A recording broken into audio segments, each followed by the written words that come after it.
أتاني مرة نزق ليسألني بما دنت، فقلت له أنا رجل أحب الله يا أنت، أتسأل كيف منهاجي أما بالحق آمنت، عباد الله إخواني فكن منهم إذا شئت، وكن معنا على حذر من التفريق إن صنت.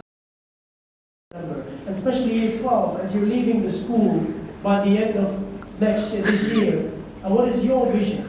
How would you like the students to know you? What is something that you want to leave behind as a legacy? That the students who are coming forward, that they can say that so-and-so did this and so-and-so did this, and I want to be like them. Remember, Luqman said this amazing advice. He said, live in this world give the time to this world according to the time you're going to spend in this world. And give the time to Akhirah according to the time you'll be spending over there. So what really it means is, we are only going to be here for a very short while. Or maybe whatever that time is, as compared to the Akhirah, the time of everlasting life. It's a very short time. So we should be giving this world enough time that it deserves. So what it is, it's to get our priorities right. What is our priority? You know, when we talk about legacy, we talk about vision. I'm going to give you a little story that you can understand. That actually you can think about this story. One of the greatest person that we speak and we venerate. And even Allah subhanahu wa ta'ala says, Inna Allah malaikatu yusalluna alayhi. Allah subhanahu wa ta'ala is saying that Himself included with the angels, they sent blessings upon Muhammad sallallahu alayhi wa sallam. So he's done something that, everyone venerates him. What has he done? Let's just look at one example, for you, for me, so that we can reflect. Well, I'm going to talk about one of the difficult times in the life of Rasulullah. Some of you probably know this by the name, the Battle of the Confederates, or the Battle of Ahzab, or the Battle of Khandaq, or the most difficult time. It was peak winter in Medina. A difficult time. Muslims were the handful of the people who came to perish them, to demolish them. And those people were a number of 10,000 people. And so the Muslims were in a difficult time. They were in poverty. They didn't have enough to support themselves or even to feed their families. And there came an instance where there was this big boulder, which was right in the middle where they were building this trench. Where's the stand? And so Muhammad sallallahu alaihi wasallam was called upon, and he was said that Ya Rasulullah sallallahu alaihi wasallam will come across this big boulder that we can't break. And we are hungry, we haven't eaten for many days. And they all had one stone tied to their stomach. I mean, I don't have time to explain the philosophy behind that, but if you want to know why they tied the stone to their stomach, I'm more than happy to explain it after the khutbah. But then look at the leader, what leader is like. When they went to Rasulullah complaining about the hunger, Muhammad sallallahu alaihi wasallam had 2 stones tied to his stomach. And that's what it is. The leader was showing them that how this is the true leader that leads from the front. And when Muhammad sallallahu alaihi wasallam, he came down, and when he looked at that boulder, he hit that boulder hard, and a big spark came. And he said and when he made this dua, I see that one day we are going to be ruling over the palaces of Yemen. And then he hit the boulder again. And then he says, I see for you that one day you're going to be ruling the palaces of Sham. And then the boulder broke. And then the munafiqeen, and you know the people who are always those people who you can call the criticizers. And they criticized and they said, look at this person.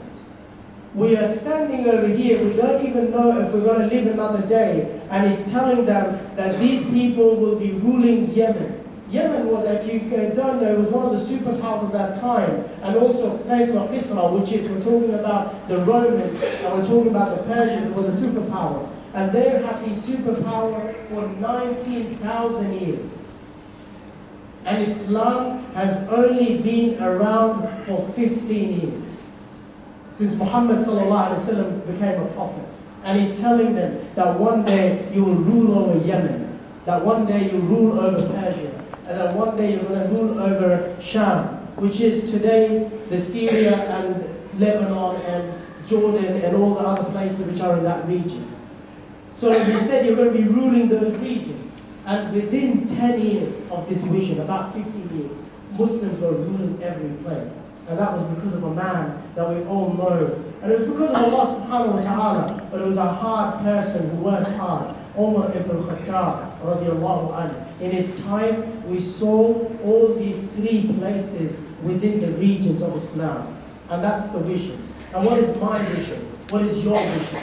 What do we inspire for? We sit down here today, we've got many visions. I mean, we're kids, we're inspired by video games, we're inspired by YouTubers, we're inspired by, many things, cars, Lamborghinis. A lot of us like to say, we're inspired by that. A lot of us are inspired by the Ferraris.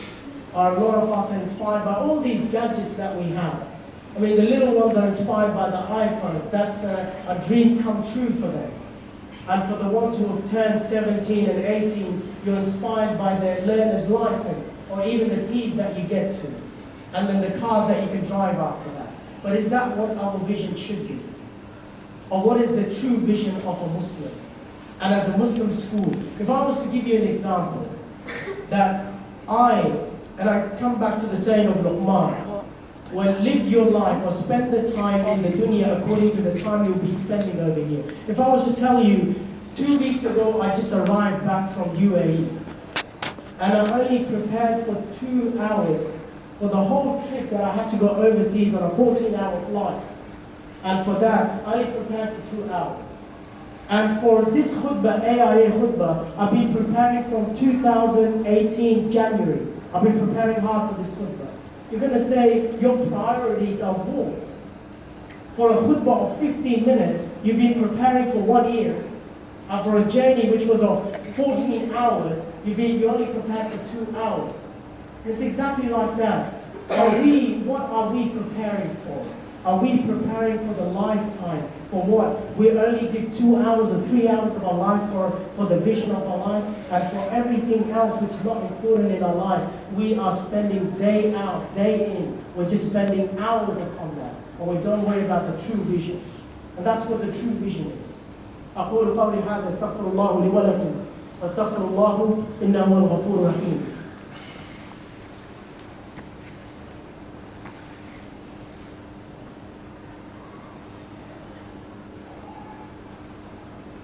اللهم صل وسلم على نبينا محمد وعلى آله وصحبه أجمعين برحمتك يا أرحم الراحمين.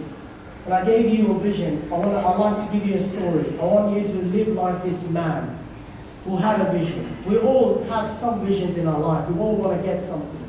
And I make dua to Allah, whatever your vision is in life, whatever you want to do, maybe a car, maybe anything that you want. May Allah get you that. May Allah inspires you to get there. But for me, a vision has always been this man.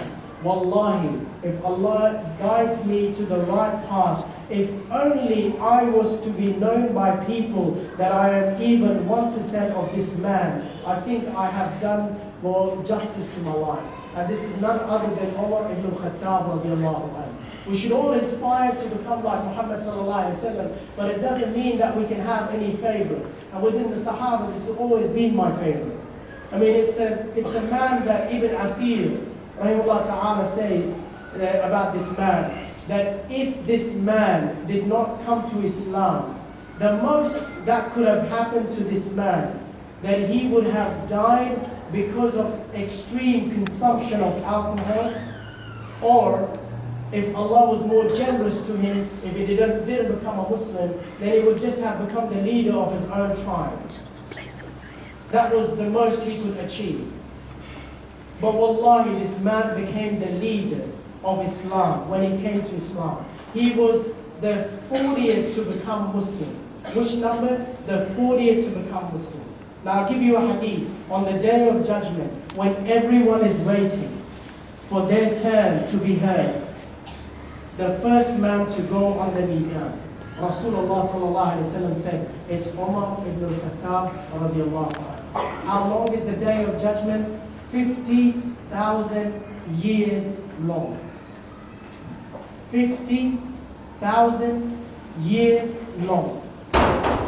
And who's the first one to go there? It's Umar ibn al-Khattab radiallahu anhu. That's the first man. And now you all know about the 100 influential people in the world. Michael Hart wrote a book. He only wrote 2 Muslims in there. One was Muhammad sallallahu alaihi wasallam. That was number 1.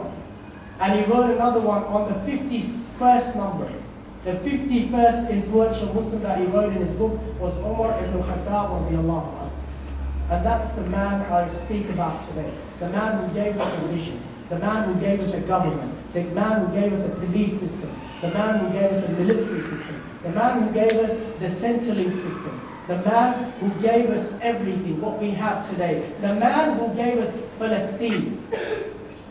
The man who gave us Palestine was Umar ibn al-Khattab radiallahu anhu. And that was the vision. And this man became Muslim. What was his number? Number 40. And he became Muslim after how many years of Islam? After 5 years of Islam. What did he do? He was the biggest enemy to Islam. May Allah guide us, me and you, all of us, that we have vision like this, that we do something for this school, that when we go out from this place, that everyone says that you are a graduate of AIA. May Allah make us from the ones that when we do community service, when people look at us and they say that these are the students, when they come out, they service their religion, they service their school, and these are the true teachings of Islam. Remember, Islam is not what we give out to people, Quran and Hadith. This is the fundamental of Islam. Islam is you and me. People learn Islam not because of the books. People love Islam not because of the books. It's because of you and me. Are we ready to live like a Muslim? That should be my vision and your vision. When people look at us and they say that I want to be like you, what do you have which is better than anyone else? And I just remember a little story. I want to finish off on this one. There was a man in Sham. He was a Sahabi of Rasulullah sallallahu alaihi wasallam. It's mentioned in the book of the Hayatul Sahaba. It says in that book that one person went to this man and he said, I want to buy this and this and this. And this man said, why don't you go to another person over there? He has not been doing any sale for the whole day. He's been struggling for the whole day. Why don't you go and help him? I've done enough for my children and I've made enough money. The man, after 5 minutes, comes back to this person and he says, I want what you have. And he said, what do you mean? Didn't you find the rice and barley and wheat over there? He said, no, I want what's in your heart. Who taught you?